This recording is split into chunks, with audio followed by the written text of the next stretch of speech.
OMS tem feito para melhorar o nível das empresas de agência suplementar de saúde? Olha, o regulador, ele tem um papel muito importante. A atividade regulatória, ela na verdade se resume em três grandes momentos. Um momento que você tem as normatizações, a norma, na sequência, você faz algum processo de indução. Em a indução não sendo frutífera, você tem o último momento, que é o que ninguém gosta, que é a sanção. Então, a gente diz que o diamante regulatório tem esses três componentes. O que nós vemos fazendo? A gente vem avançando em simplificação de normas regulatórias para que a vida do regulado, da companhia regulada, seja menos custosa, até do ponto de vista de prestação de contas.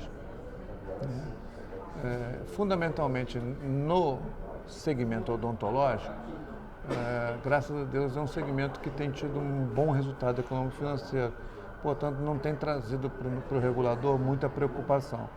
O que a gente está tentando agora é cada vez mais poder lançar mão de normas ou de induções ou de incentivos para ampliar essa cobertura.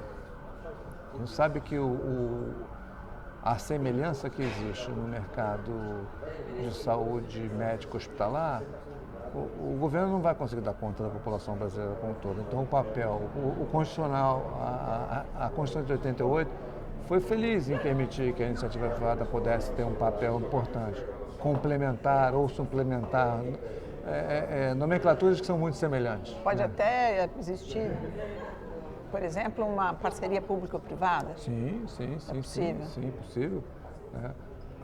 E ela já se dá de alguma forma porque no Brasil o grande prestador do SUS são as Santas Casas. Né? E as Santas Casas também, e as Santas Casas que hoje têm uma sobrevivência melhor, já possuem também planos de saúde agregado, que vem recompor seus custos, né?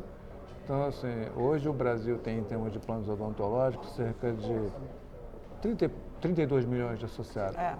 Vamos ver se isso aí pode, quem sabe, dobrar nos 5, próximos 10 anos, porque a população precisa. Existem vazios assistenciais. Mas nós, reguladores de agência, estamos disciplinados por uma lei, chamada Lei dos Planos de Saúde, a 9656, de 88, né? Do então governo Fernando Henrique Cardoso, ministro da Serra. Mas ela nos veda algumas medidas mais vanguardistas, mais avançadas. Quais, por exemplo? É obrigatório que o plano não tenha limite financeiro. Em Portugal, por exemplo, existe plafond, existe teto financeiro de coberturas. Por exemplo, os planos individuais, membros individuais, são anualizados. A cada ano eles são revistos se você deseja ou não permanecer no plano. Aqui não pode ser, não tem rescisão unilateral e nem tem a possibilidade de você fazer, mesmo que você queira, uma revisão anual. Então, esse é um exemplo. Isso poderia ser objeto de um sandbox, que é um ambiente onde regras e normas regulatórias estão flexibilizadas com a função de induzir, né, de incentivar numa determinada região que exista um vazio assistencial, mas que exista demanda, para que aquela companhia possa se estabelecer e oferecer serviço. Mas tanto para o segmento médico hospitalar quanto para o segmento odontológico, hoje a gente está cada vez mais convencido e tentando convencer e sensibilizar o parlamento brasileiro que a 9656 precisa de uma revisão. E esse é um ponto na dificuldade de fazer novos registros? Com certeza. A gente está no limite do que a legislação permite. Daí para frente eu preciso que o legislador me autorize para que eu não cometa nenhum desatino legal, senão claro. voltar...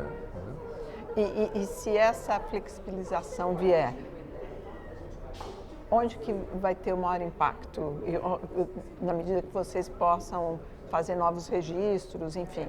Eu acho que a gente pode ter flexibilização das normas de habilitação, de operação, capital regulatório, capital base, né?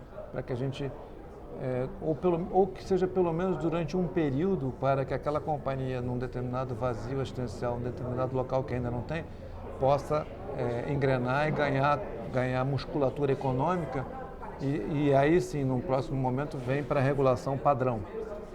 Eu dou aqueles incentivos iniciais.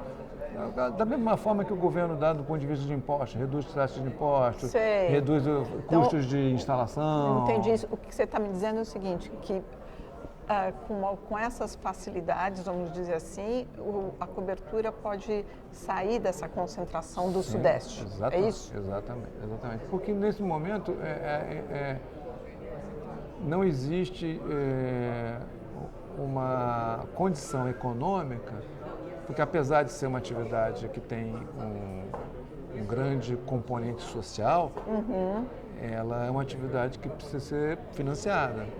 E ela se financia com dinheiro privado, ela não se financia com dinheiro público. Então, e esses recursos são finitos. Em alguma medida, pode não ser viável você iniciar uma operação ali. Então, alguma medida de incentivo se faz, e aí a gente tem que pensar nesse Brasilzão da gente, né? A gente tem que pensar caso a caso. Caso na região X, vamos desenhar um modelo assim. Na outra região Y, vamos pensar num outro modelo, vamos comparar modelos, podemos fazer ensaios e ir avaliando, analisando, corrigindo os rumos. Mas nesse momento eu estou muito no limite do que a legislação me permite. Porque se essa flexibilização vier, a gente pode dizer, porque assim, com esse número enorme de profissionais na área da odontologia, que é muito bom para o Brasil e tudo, mas a saúde bucal vai mal. Sim, né? Sim, exatamente. E eu acho que você tem dois componentes. Um é a geração de empregos para odontólogos, que hoje é muito concentrada certamente na região, a velha e boa região Sudeste, né? E outra coisa é a questão da promoção da saúde oral, exatamente, né? O Brasil já foi chamado de país de Banguela, né? Muito triste. Muito triste. Algumas populações não conseguiam chegar à maioridade de 18 anos com todos os elementos dentários na cavidade oral, com perda de elemento dentário. Isso leva está comprovado hoje, inclusive, que a doença oral tem repercussões, inclusive, em doenças sistêmicas, né? Doença cardiovascular. Sem contar emocional, né? Que você não consegue falar. Estética, autoestima, sorriso. Aquelas senhoras que usam a gengiva para mastigar. Nossa.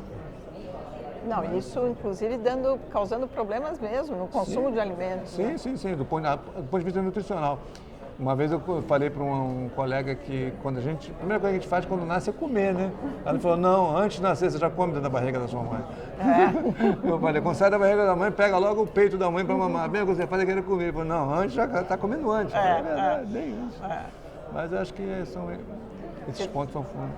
Para encerrar, você vê boas perspectivas nesses apontamentos que você faz aqui? Eu vejo um desafio grande para a gente agora sensibilizar o nosso parlamento. Esse, para mim, agora, se você me perguntasse, o que você acha que a gente tem agora, como diz o americano, straight to the point, ficar ali focado. Todo santo dia, batendo, até esse prego entrar nessa madeira. Precisamos sentar e fazer uma boa revisão dessa legislação, que foi excelente para o momento de 98. Ela foi extraordinária, ela é muito boa ainda. Mas ela tem alguns capítulos que nos detêm em podermos ser mais corajosos e mais audaciosos, eu diria.